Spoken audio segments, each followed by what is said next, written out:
Previously on the ScapeROMFiles. You cannot escape from death. You are being taken under our power to your destination.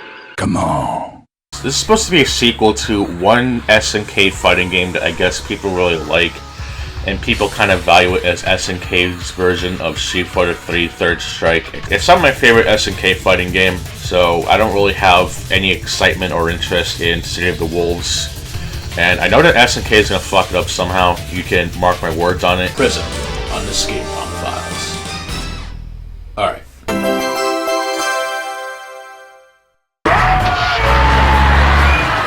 Around this time period, as you can finally see I'm doing this in this way, though for protection reasons I'm not going to show everything unless relevant to the arguments. There's this tweet that I saw a little while ago saying that Mai has gone woke because those damn Saudi Arabians from SNK decided to give Mai a biker outfit, which apparently is partially inspired by her casual outfit, except when people brought this up when Super Smash Bros. Ultimate was a thing, they cited that, fuck you, they can't have Mai in the game because Super Smash Bros. Is for good boys and good girls.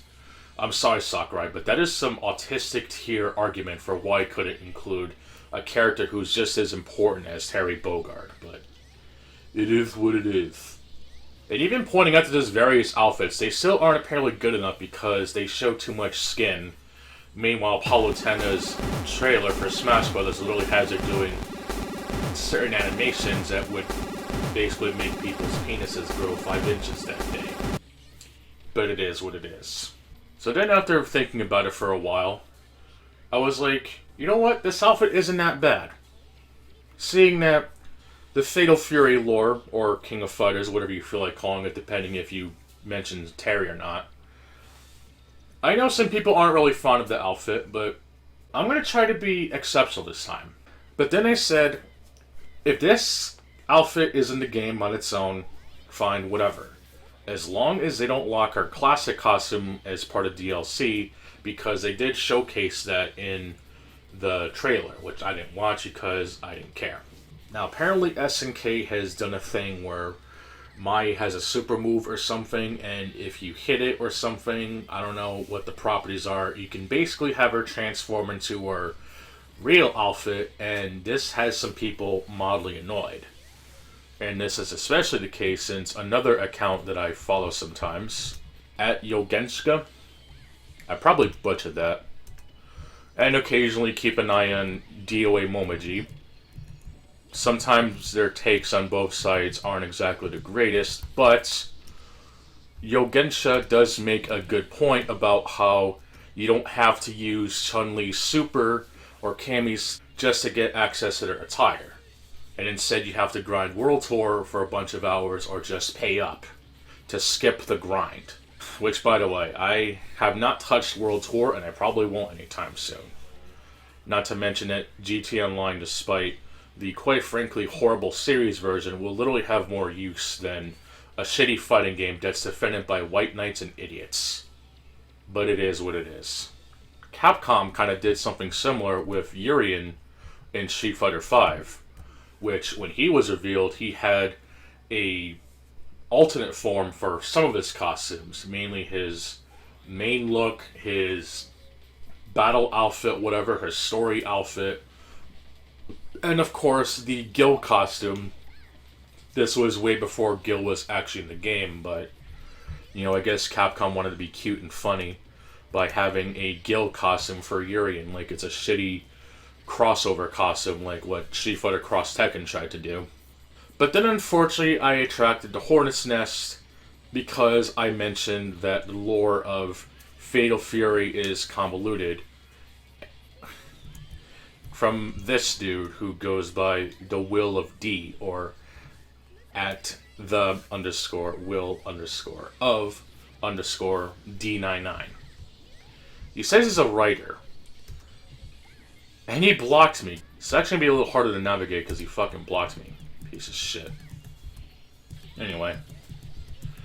So I mentioned that the lore of Fatal Fury is convoluted. And I know someone's going to say, oh, well, it's not the lore of Fatal Fury that's convoluted, it's King of Fighters. They're still the same series, is that Fatal Fury basically evolved into King of Fighters. So I really don't give a shit. It may not be as convoluted as, say, Tekken or fucking Kingdom Hearts or even Metal Gear, but it's not exactly something that SNK is willingly going to explain to people unless you played a lot of the games. And a good chunk of those King of Fighters games aren't exactly canon. But even if I may be wrong on that, it doesn't change the fact that a lot of those games' lores is kind of convoluted. But thankfully, it's not like Dark Souls where you have to look up lore videos by Vaddies and shit. You can just kind of play the games as they're just fighting games. I'm going to cover the lore stuff first, because I just think it's fucking stupid. And this is one of those types of people that I guess me and him kind of replied to each other in a chain of threads like it's some shitty family tree. So I'll try to cover what I can, I guess. This dude is just a really shitty arguer, I'm sorry. Like, this just doesn't make any fucking sense. Like, I'm pretty sure it's been well established that King of Fighters lore is quite convoluted. And the fact that this dude basically spent an hour in AM arguing with me over King of Fighters lore, which then eventually intertwined into Mai's alternate costume, is just fucking stupid. Even if the lore of Fatal Fury or King of Fighters or whatever is technically convoluted, I'm not going to exactly hold the game against it, because if most people don't even value fighting games anymore because they're not NetherRealm slop, it's not really that big of a deal. I don't consider it an icon of sin compared to most games where they don't even make you care about the lore. And this was all because I said that the lore in King of Fighters or Fatal Fury, whatever, it's fucking dumb. It's not even the main reason I don't even like those games. A lot of the bosses in the game are just annoying as hell, but this dude wants to argue me over fucking lore. It's fucking stupid. There's no reason to argue with me over this shit.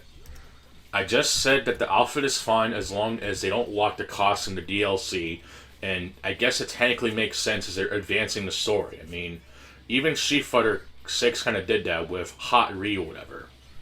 Okay, I guess it's just Ryu, but he doesn't have a top on, and they show off his pecs a lot. Basically for people who are Tambaru. A lot of people aren't really happy with the fact that Mai's alternate costume is locked to a super move that you have to execute, which is something that Grand Blue Fantasy vs. Rising did with 2B, and the fact that that Twitter account, whose name I can't remember right now, pretty much started the whole "we don't play fighting games to come, bro," is just some nasty, retarded logic, and yet people will simp over fucking Cammy Stretching or Lady D from Resident Evil Village. Yeah, you're not exactly looking like a smart person if you want to argue over bullshit, dude. Just play the game. Take a cue from DSP and just learn how to play the fucking game. And the main point that I want to bring up is that there is this game called Samurai Kagura SL Versus. A game I highly recommend, by the way. Now, while the principle in that game is a bit different compared to how SNK has done it, there are two states in the game. You have your pre-transformation and you have your Shinobi transformation, and of course the second transformation, which is basically you running around in your underwear at the expense of massive offense with decreased defense. Which is actually the best option, especially it's a Musou game, which apparently is a bad thing, by the way. But I'll digress. I mentioned that if SNK wants to have an option for people to have different outfits depending on what supers they land, it would basically be a really cool idea, so that, you know, if they were to have more outfits for other characters, which apparently Terry is getting his outfit as part of a pre-order bonus, but I'm not going to fucking talk about that, especially since SNK is pretty fucking terrible with pre-order bonuses, but I'll fucking digress. And we'll probably drip feed content too, like they have done with their other games, but I will fucking digress in that too. Not going to turn this fucking autistic argument into dark child tears of arguing, which I'm also going to fucking digress on, and sorry, I'm not letting that shit go.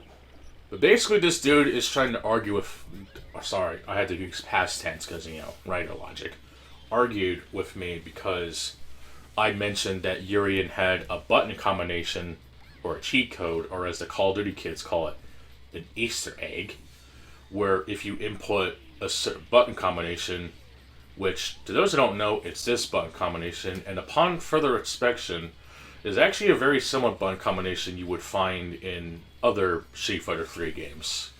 Basically, this dude went on about some bullshit and tried to make the excuse that, oh, well, Urian's suit was in the cutscenes, but in the game, he didn't have his suit. This dude is putting words in my mouth, and yet dark children want to say that I do that shit. How fucking stupid. This dude does not understand what the fuck I'm saying at all, and he's supposed to be a writer, by the way. And of course, I kind of joked back a little bit. I called his naked look. But apparently because I didn't know that there were certain outfits that don't work, like his Drake Stalker. Yeah, we're being really cute with that one. Drake Stalker.